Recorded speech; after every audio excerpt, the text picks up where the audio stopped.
what's the value of emotions? It's interesting because I watch a lot of videos, I read a lot of books and articles, etc., and emotions come up a lot. And probably, this is anecdotal, but probably the most common way in which they're brought up is in the negative. That, you need to overcome your emotions. You need to control your emotions. You need to do all sorts of things to kind of get rid of those emotions and those feelings because they can drive you, they can take control, and you're not, being rational in that moment, and you're being dictated by your emotions, and that's a bad thing. That's probably the most common thing I hear. On the other side of it, what I hear see often is you take like the Stoics, for example, or even just somebody that tries to live kind of a very analytical, logical life.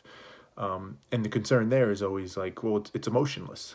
There's no joy, there's no happiness. Like, sure, you're getting rid of the anger, you're getting rid of the guilt, you're getting rid of the sadness, etc. But you're kind of losing it all.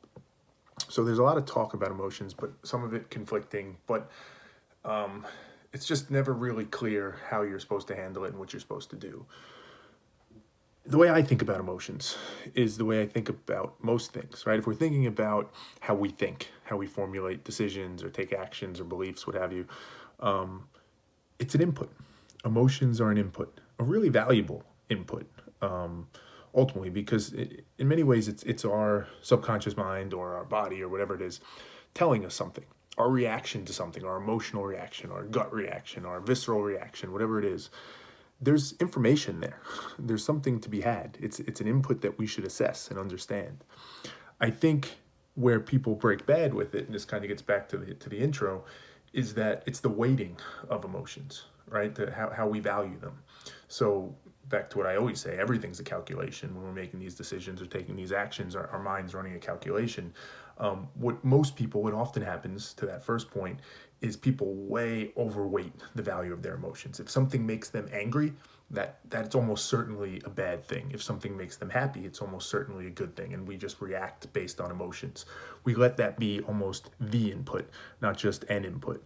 And that's probably the most common thing you see. And that's why people say you have to control your emotions. You have to, learn how to get around your emotions or separate yourself from your emotions. And I think that's a mistake. I think you need to learn how to weight it better. You need to learn how to value them better. You need to learn how to treat them as an input better. Because then that also addresses the other issue. You're not eliminating your emotions. You're not getting rid of anger or fear or happiness or joy, right? You're embracing all of those things. You're just trying to make sure that you treat them as appropriately and accurately as you should. And that's really the key. It's a very, no surprise, it's a very logical approach to it.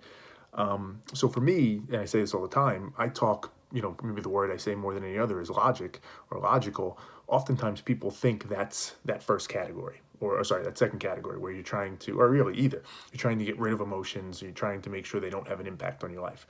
I'm not trying to do that at all.